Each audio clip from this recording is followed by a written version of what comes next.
On the third day there was a wedding in Cana of Galilee, and the mother of Jesus was there. Jesus and his disciples had also been invited to the wedding. When the wine gave out, the mother of Jesus said to him, "They have no wine." And Jesus said to her, "Woman, what concern is that to you and to me? My hour has not yet come." His mother said to the servants, "Do whatever he tells you." Now standing there were 6 stone water jars for the Jewish rites of purification, each holding 20 or 30 gallons. Jesus said to them, "Fill the jars with water." And they filled them up to the brim. He said to them, "Now draw some out, and take it to the chief steward." So they took it. When the steward tasted the water that had become wine, and did not know where it came from, though the servants who had drawn the water knew, the steward called the bridegroom and said to him, "Everyone serves the good wine first, and then the inferior wine after the guests have become drunk. But you have kept the good wine until now." Jesus did this, the first of his signs, in Cana of Galilee, and revealed his glory, and his disciples believed in him. You know that moment when you're hosting a party and suddenly realize you've run out of something essential? Last month, I was preparing dinner for friends when I discovered I had no salt, literally none. The panic was real. I can only imagine how the wedding hosts in Cana felt when they ran out of wine. In those days, running out of wine at a wedding wasn't just embarrassing, it was a social disaster that could haunt a family for generations. But here's what I love about this story. It's not really about wine at all. It's about transformation, timing, and trust. When Mary notices the problem, she doesn't panic or gossip about it. She simply goes to Jesus. And Jesus, well, he seems a bit reluctant at first, doesn't he? "My hour has not yet come," he says. It's like when your mom asks you to help with something and you're thinking, "Really? Now?" But Mary knows her son. She tells the servants, "Do whatever he tells you." I've been thinking about those servants lately.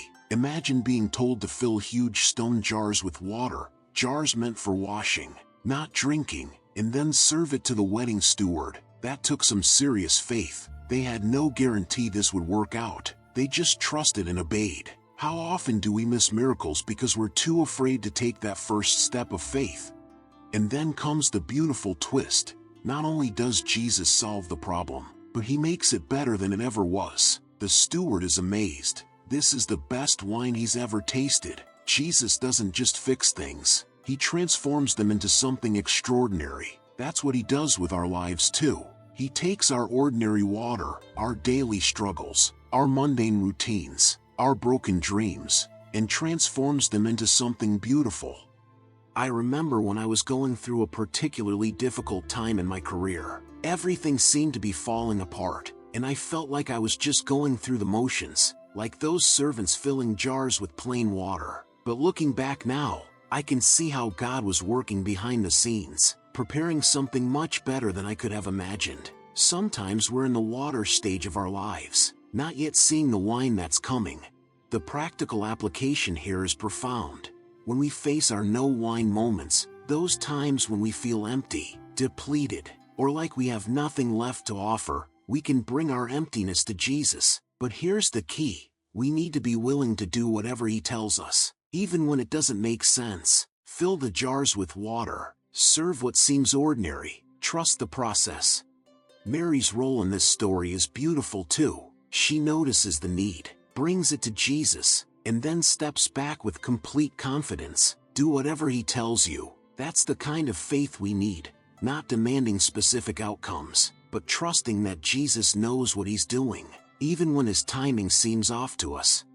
This miracle happened at a wedding, a celebration of love and new beginnings. How fitting that Jesus chose this moment for his first public sign. He's showing us that he cares about our joy, our celebrations, our human connections. He doesn't just want to save our souls for eternity. He wants to be part of our everyday happiness too. So the next time you're facing your own wine shortage, whether it's running low on patience with your kids, feeling empty in your relationships, or struggling to find purpose in your work, remember Cana. Bring your empty jars to Jesus, trust His timing, do whatever He tells you, and get ready to be amazed by how He can transform your ordinary water into extraordinary wine, because that's what He does. He takes our emptiness and fills it with His abundance, our ordinary and makes it extraordinary, our broken and makes it beautiful.